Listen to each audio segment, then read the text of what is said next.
Imagine, for a moment, a world where the only ideas or creations that survive are the ones the artificial intelligence deems worthy. A world where human creativity, thought, and substance are overwritten by algorithmic patterns. I wanted to argue thoroughly that this is no longer a hypothesis and that it was actually happening right now, only to realize that our trajectory is already way more terrifying than what I could have ever imagined. Eerie Aquarium has warned you.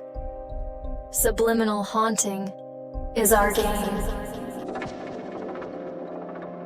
Chapter 1: The Digital Flood. In the past, historians and archivists acted as the guardians of our collective knowledge. There was a process, thoughtful curation, a human touch deciding what should be remembered, what could shape the future, and what could be forgotten. And being forgotten wasn't something to fear. It was a natural part of life. Memories faded with time. Ideas were lost, and that was part of the human experience. But in the digital world, obscurity isn't slow, it's instant. We believed that the digitalization had solved the problem of human impermanence.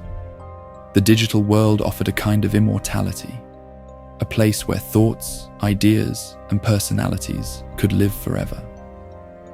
It seemed foolproof, a perfect solution to the fleeting nature of life. But it was a mirage. What we never considered was that this vast archive, overflowing with content, could become its own form of oblivion. You see, the digital world, now controlled by artificial intelligence, doesn't work like the human mind. It doesn't truly evaluate or preserve. It filters. And the filter is cold, ruthless, and profoundly unintelligent. An algorithm that doesn't know or care about the importance of your thoughts, your ideas, or even your identity. It only knows data. And when there's too much data, something must be forgotten. And it is not based on a qualitative evaluation, but on virality and trendiness.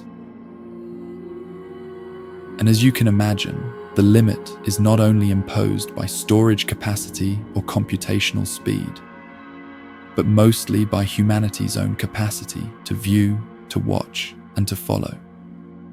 The collective time of all living humans. It's all parametrically intertwined. There is a brutal war for your attention and time, while the casualties, well, it's humanity's ingenuity, diversity, and legacy, to name a few. Here we are, racing to keep up, to stay relevant in a world where digital permanence is an illusion. All data-sharing platforms and data management and archiving companies and associations are now using AI in their triage. They can no longer compete or stay afloat without injecting their processes with these artificial filters and deciders. So we were quickly indoctrinated, and we're not creating for future generations anymore. We're creating to please the algorithm, the gatekeeper of our existence in the digital realm. And the more we create, the more we feed it, the more likely we are to vanish. This isn't about being forgotten, the natural process of becoming irrelevant. It's about being erased.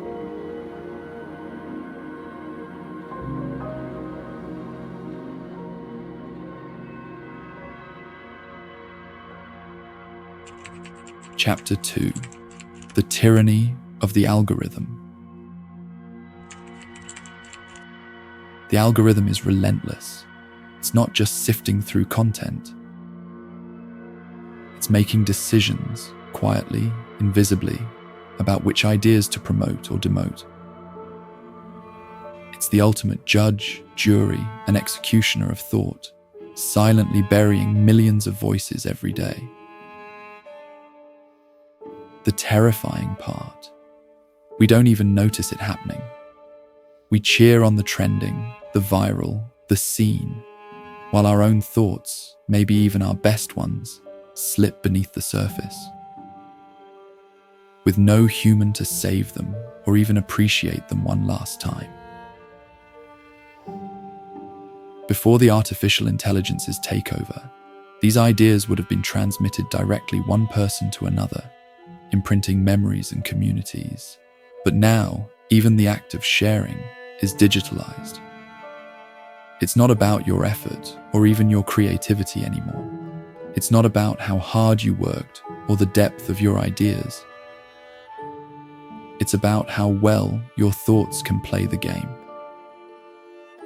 The algorithm doesn't care for nuance, for meaning, or for intention. It cares only for patterns and popularity. It cares for numbers. It's the coldest kind of curator. A machine with no understanding of what it's promoting, and more importantly, of what it's throwing away. Even as you browse through your feed, there's a digital eraser in the background, wiping out countless ideas in real time, burying them under layers of new, more clickable content. Every time you scroll, every time you share, AI is wiping away millions of voices and creations, deciding which ones are trendy and worthy of existence and which ones should disappear, which ones matter and which ones don't. The purge is constant, silent, and total, and it has already started.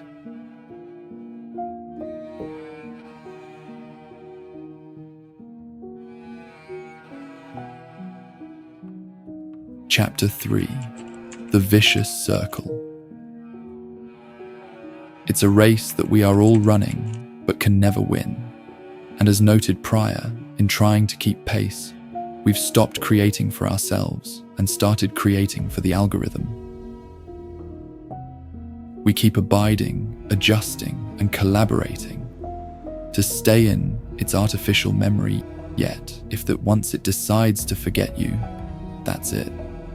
The digital void swallows your efforts whole. But worse still, when the AI remembers you, it's rarely for the reasons you'd want. It takes your most popular, most generic and repeated content and rehashes it endlessly. Your identity is flattened into the most clickable version or moment of your existence.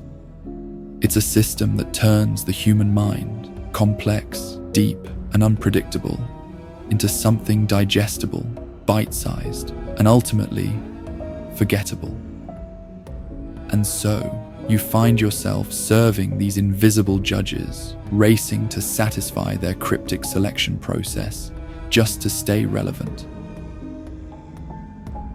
But there's another quiet tragedy beneath this chase for relevance. The very act of appealing to AI waters down the originality, the brilliance of human thought. We are no longer driven by the pursuit of excellence, but by the fear of obscurity. Ironically, in our quest to be remembered, we are creating less of what's truly worth remembering. And unfortunately, the more we feed into this system, the more AI takes control of what's remembered. It can't be more vicious than that.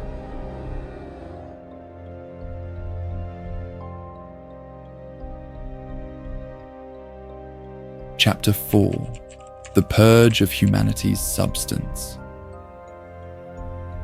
Depressed yet? 'Cause I'll take it one step further. The algorithm doesn't just decide what's worth seeing. It decides what's worth existing. It determines which thoughts deserve to be preserved in the collective digital memory and which will be purged.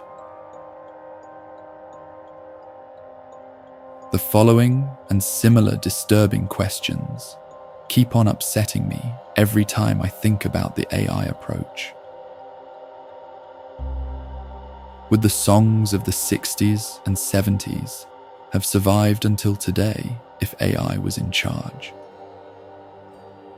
Had AI been in place, would it have saved Van Gogh's paintings until the time his genius was understood and appreciated? How about Nikola Tesla's inventions and discoveries?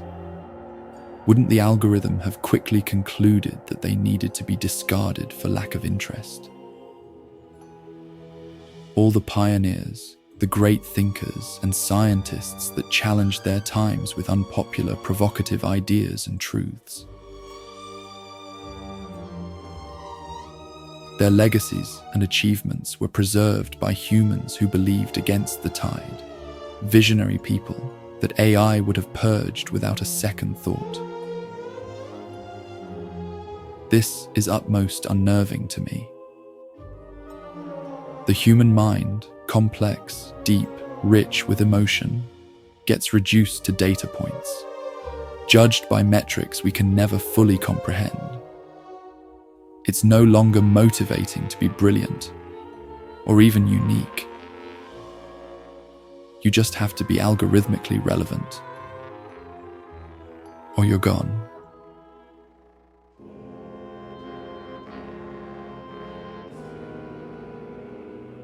Chapter 5: The Horrifying Eventuality.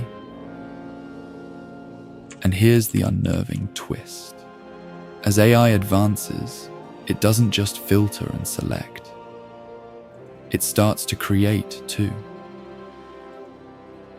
And in doing so, it begins to take part. The algorithm doesn't just forget, it replaces. And as we've noted before, the more we feed into this system, the more AI takes space and control.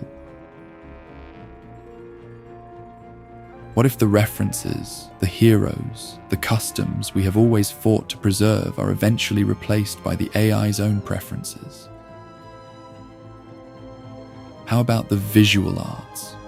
We know that the AI will eventually succeed at perfecting the drug that keeps us all browsing and clicking like zombies on end.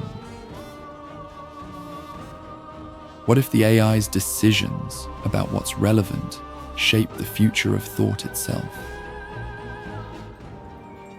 AI is not just erasing our ideas, it's archiving us into irrelevance, subtly, efficiently, and apparently without resistance. Never want to be a bandage, they use me as a bandage.